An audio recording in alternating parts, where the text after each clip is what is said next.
memberikan kita nikmat dan rahmatnya sehingga kita dapat berkumpul di tempat yang insya Allah mulia ini.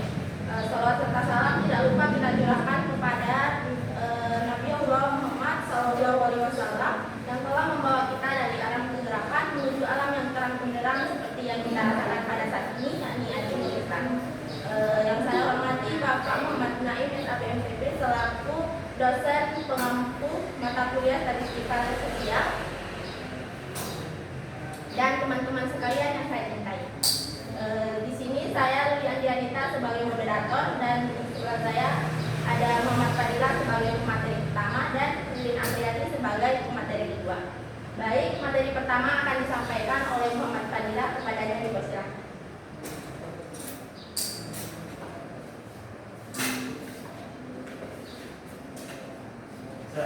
Bismillahirrahmanirrahim. Saya akan menjelaskan tentang apa itu validitas. Uji validitas adalah proses untuk mengukur sejauh mana suatu instrumen peneliti seperti angket atau tes benar-benar mampu mengukur apa yang seharusnya diukur. Tujuannya adalah memastikan bahwa setiap pertanyaan atau bukti dalam instrumen sesuai dengan konsep atau variabel yang diteliti. Uji validitas dapat dilakukan melalui beberapa cara, seperti validitas isi, validitas konstruk, dan validitas empiris. Secara statistik, validitas biasanya diuji menggunakan korelasi, Pearson, produk, atau momen, di mana suatu item dinyatakan valid jika nilai korelasinya lebih besar dari nilai tabel yang ditentukannya.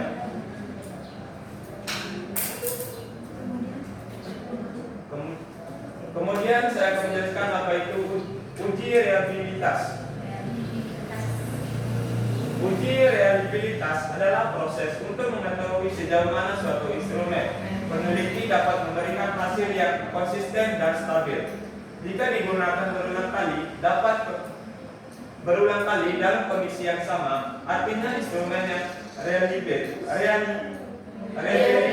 akan menghasilkan data yang tetap atau tidak berubah-ubah meskipun diuji beberapa kali. Uji reliabilitas biasanya dilakukan setelah uji validitas dengan tujuan memastikan bahwa alat ukur tidak hanya valid tetapi juga dapat dipercaya.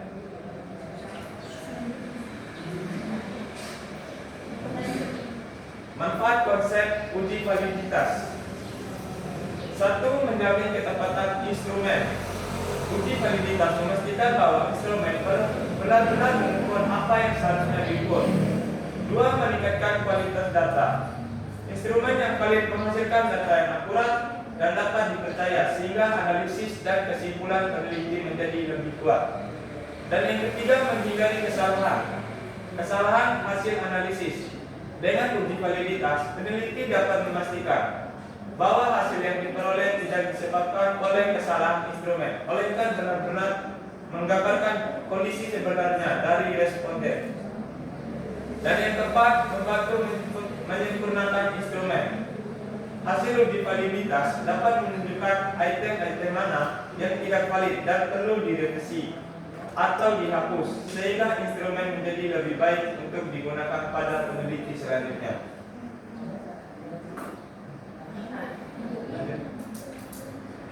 Manfaat konsep uji reliabilitas. 1. Mengetahui konsisten hasil dalam waktu, tempat peneliti dan di berbagai bagian uji validitas. 2. Memastikan instrumen mampu memberikan hasil konsisten dengan tujuan pengukuran. Baik, selanjutnya langkah-langkah uji validitas yang akan disampaikan dosen.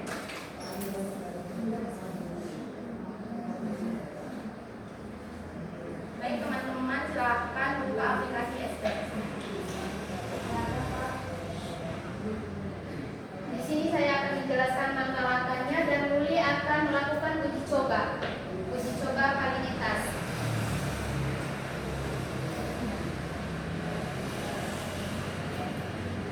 Pertama kita buka aplikasi SPSS dulu.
dibuat setelah peneliti mengumpulkan data dari responden atau sumber penelitian lainnya.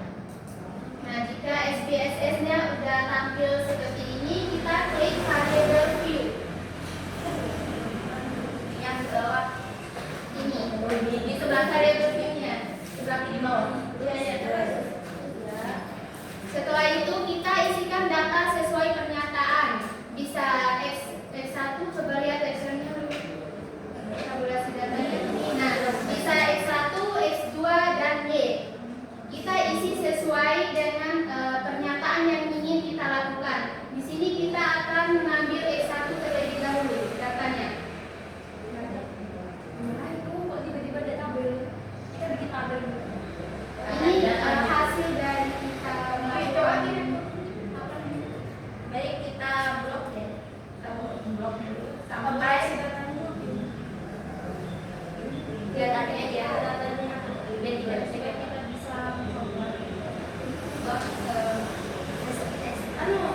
Berarti yang X1 ini di apa di copy gitu? Iya, di copy dulu sejumlah 29 data Atau berapapun data berapapun yang mau kita uji coba. Sekarang kan ada rekor dulu ya. Iya, Harus ada datanya dulu baru kita bisa melakukan uji coba.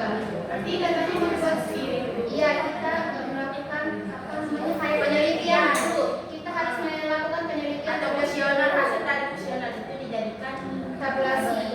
Baru kita melakukan uji di SPSS. Tidak. Karena Pak kita akan berarti dia tadi betul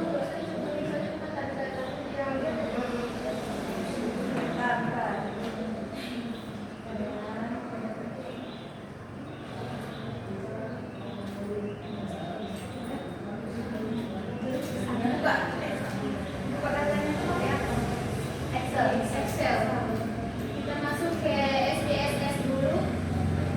Nah, di sini kita tulis karena di Excel-nya kan ada 5 totalnya, 5 data, ada di atas 1, 2, 3, 4, 5. Jadi di SPSS-nya kita ketik X1, X2, X3 sampai X5. baru terakhirnya total. Ini contohnya.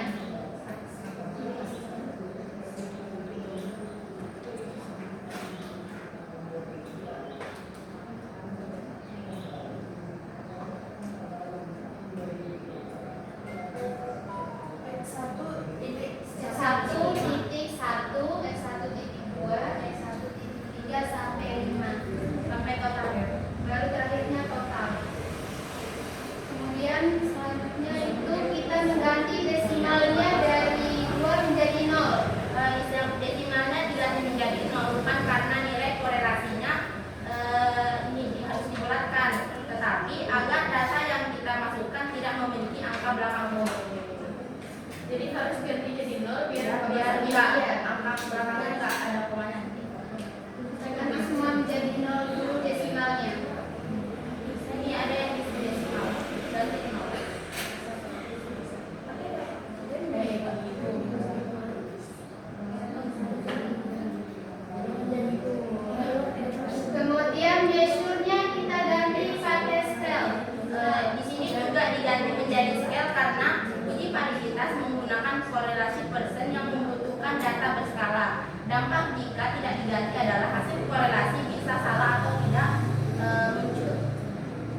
di kontrol C di Excel, nanti kontrol C di SPSS-nya kontrol.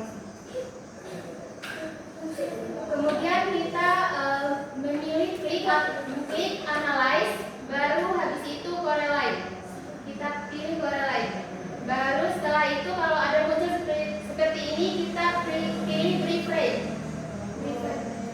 Nah, kita blok semua data yang di sini. blok nanti kontrol Kontrol A. Habis itu kita pindahkan ke variabel. Setelah itu kita pastikan bahwa ini tercentang di tutorialnya karena kita menguji lebih dari satu data. Kalau tutorialnya udah tercentang, kita klik OK. Nah, maka hasilnya akan keluar seperti ini. Ini adalah hasil uji coba validitasnya. Akan muncul seperti ini nanti. jadi Setelah itu kita akan lihat di di sini sini ada ada catalogannya. itu pas itu. Konsep pengambilan keputusan uji validitas. Karena uji validitas bertujuan untuk menguji kevaliditan angket penelitian. Jadi di sini kita menggunakan rumus DF atau rumus degree of freedom. Jika nilai R hitungnya itu yang ini. Ini adalah R hitung. Terus lebih besar daripada R tabel, maka data tersebut dinyatakan valid. R tabelnya itu bisa dicari di Google. Ini kita udah siapin, nanti kita bisa juga. Lihat dulu ini. Ini adalah data R tabel.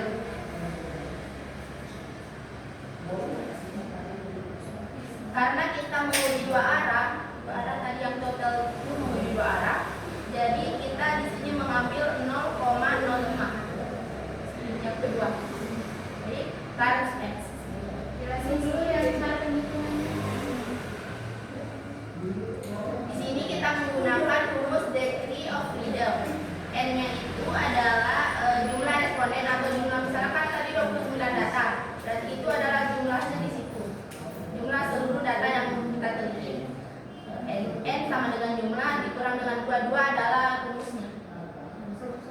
Iya, langsung dari rumus DF tersebut. Jadi di sini karena kita mempunyai 29 data, jadi 29 dikurang dengan 2. 2-nya kan dari rumusnya. Sama dengan 27 ini, sama dengan 27. Jadi kita akan mengambil ini. Maaf. Kan dari 0,05 bawahnya kita scroll ke bawah ada di nomor 27. Jadi hasilnya 0,3673. Dalam R tabel terdapat 4 angka di belakang koma, tetapi dalam praktik penelitian atau analisis statistik dibulatkan menjadi 3 angka di belakang koma. Jadi kita ambil 0,367 saja.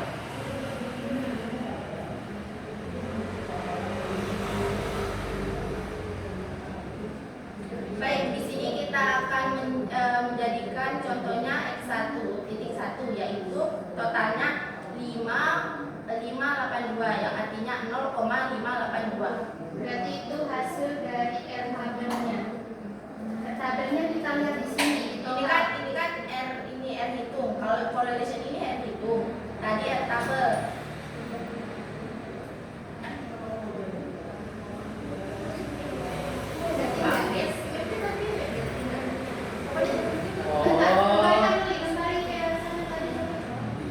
Jadi kan nilai R hitung tersebut adalah yang total dari X1 yaitu 0,582 dan R tabel adalah 0,367. Maka di sini kita akan melihat lagi, yaitu jika nilai R hitung lebih besar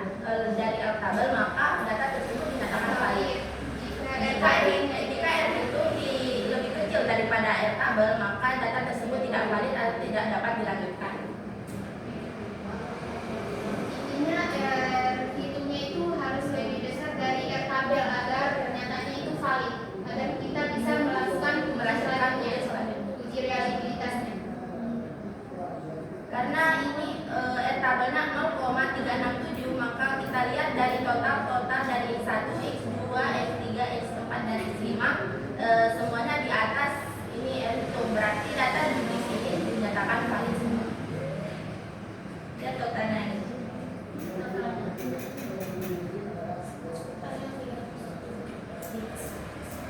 Tapi yang kita masukin di sana nanti itu cuma satu saja. Kita ambil salah satu dari totalnya itu, dari 5 total itu kita ambil salah satu saja, dan itu kita memilih yang di 582 yaitu 1.1.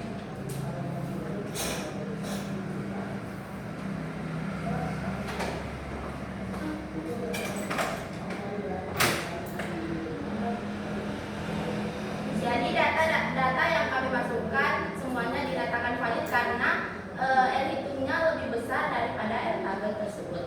Baik, selanjutnya adalah langkah-langkah uji reliabilitas yang akan disampaikan oleh RIIM.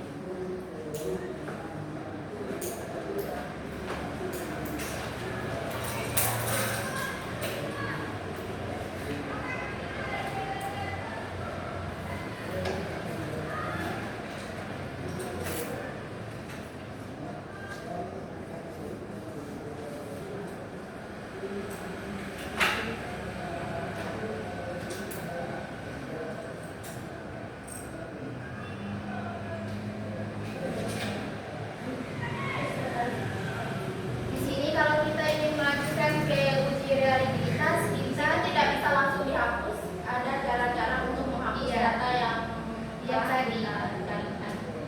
Data yang X itu tadi kita hapus dulu biar kita Kita lanjut blok semua data, data reliabilitas. lanjut klik edit, Kita klik edit, baru kita clear. lalu kita klik OK. Nah, datanya kan udah hilang semua. Baru setelah itu kita masuk ke variabel view. Di sini juga kita akan mengganti satu menjadi satu karena Nanti kita akan menguji data di variabel Y. untuk diganti menjadi satu.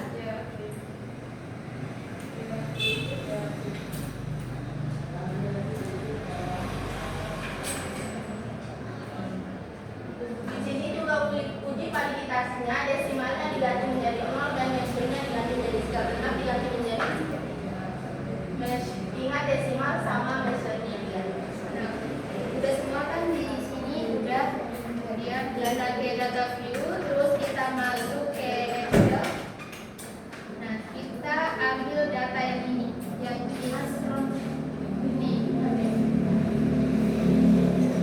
Bisa di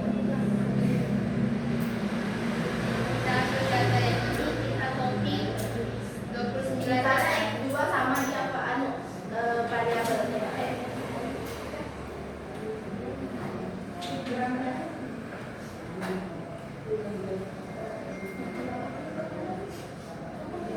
Sorry.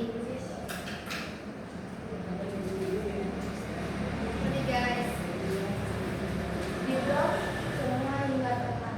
29 data. Enggak kan? Lalu setelah itu kita masukkan lagi ke sini, kita kontrol V. Nah di sini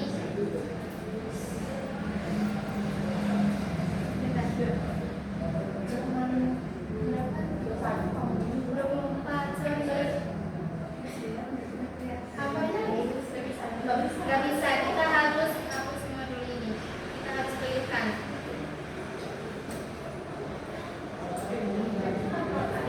Gak bisa. Dia akan error nanti. Jadi di sini kita clearkan ulang datanya. Lalu kita masuk ke Excel.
semua itemnya kita masukkan ke dalam range tersebut.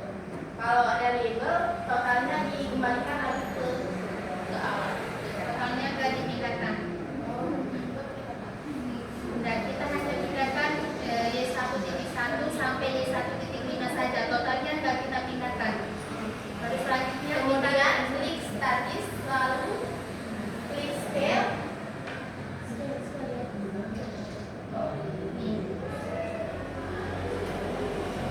Lalu klik scale item delete.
Siapa lagi yang ingin bertanya? Agil. Baik, kami hanya mengambil 3 pertanyaan. Agil. Tadi yang pertama Eka. Yang kedua ini sama yang atas. Agil. Dan tadi kata moderatornya Dwi sama Dwi sama Eka.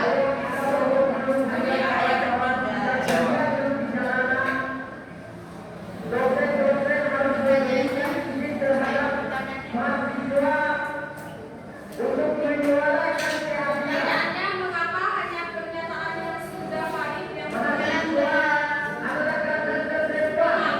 hanya pernyataan yang sudah valid Yang sudah valid. yang boleh diuji Apa pergaulan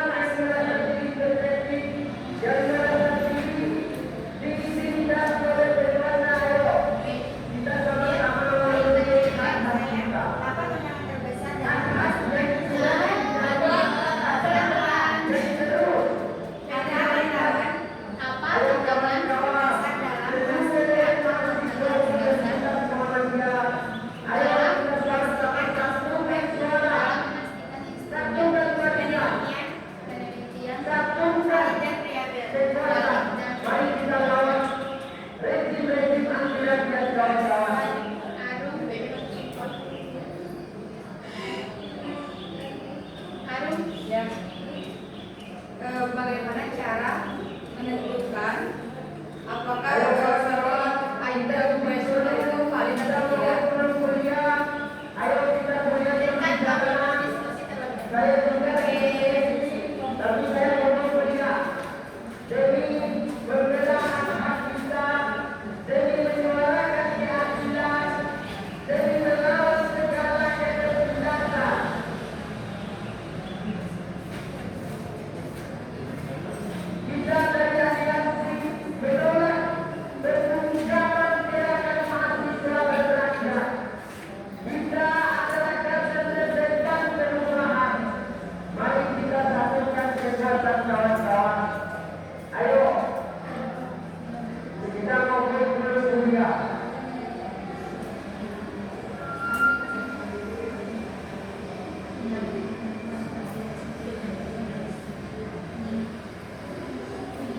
terlebih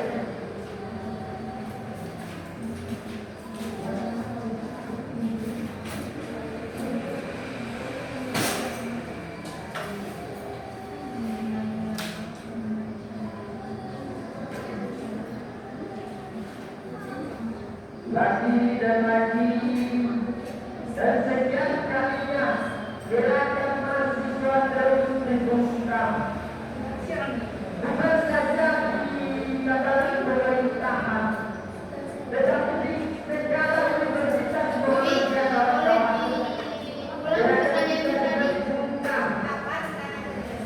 Tantangan terbesar. Ya, oke. Baik, saya akan menjawab pertanyaan dari Wi. Apa tantangan terbesar dalam menghadirkan instrumen penelitian valid dan reliable? Tantangan paling terbesar dalam memastikan penelitian valid dan reliable adalah menyusun instrumen penelitian benar-benar tepat dan konsisten dalam variabel yang diteliti. Kami jajaran ini menolak pembungkaman dan seperti yang disampaikan oleh saudara-saudara Gimana Dwi? dari Fakultas Hukum. Selanjutnya saya akan menjawab pertanyaan dari Eka. Ada seluruh Mengapa hanya pernyataan yang sudah valid yang boleh diuji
validitas ini kita lakukan pertama terlebih dahulu sebelum kita melakukan uji realitas. Jadi itu jawabannya.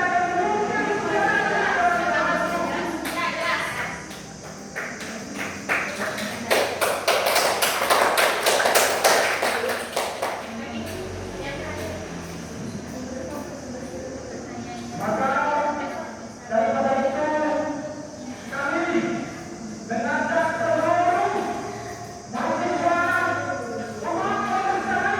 Dan saya akan menjawab pertanyaan dari Arun.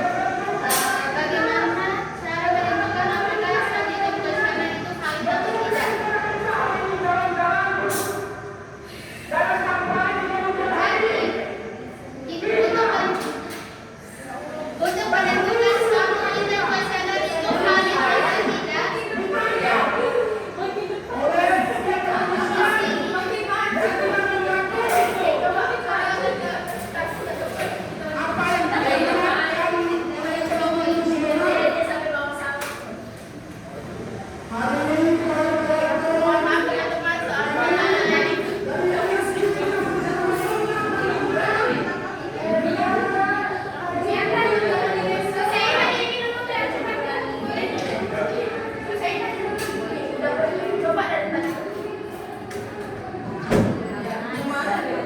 jadi untuk menentukan suatu item kuesioner itu valid atau tidak, kita bisa melalui dua jalur, yaitu yang pertama validitas rasional atau kualitatif, dan yang kedua validitas empiris atau kuantitatif. Seperti pada penjelasan pertama tadi di pengertian validitas kalau nggak salah.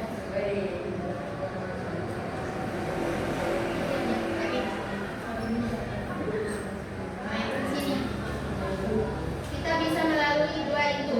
Nah, secara rasional, item kuesioner ini harus melalui validitas isi atau content validity, di mana para ahli atau expert judgment menilai kesesuaian, relevansi, dan kejelasan setiap item terhadap definisi teoritis dari konstruk yang diukur, serta validitas muka atau face validity, untuk memastikan terlihat masuk akal di permukaan. Nah, setelah item diperbaiki berdasarkan masukan ahli, item tersebut diuji coba pada sampel kecil untuk analisis empirisnya. Secara kuantitatif, metode yang paling umum adalah korelasi item total atau menggunakan korelasi produk momen person. Tadi itu menggunakan korelasi produk momen person. Di mana skor setiap item dikorelasikan dengan skor total ke seluruh variabel seperti yang kami uji coba tadi. Item dinyatakan valid jika nilai R itu lebih besar dari R tabel. Jika item tidak valid, item tersebut harus diperbaiki atau dibuang sebelum kuesioner digunakan dalam suatu penelitian. Jadi gitu jawabannya. Apakah masih ada yang kurang? jelas. Oke, Arun.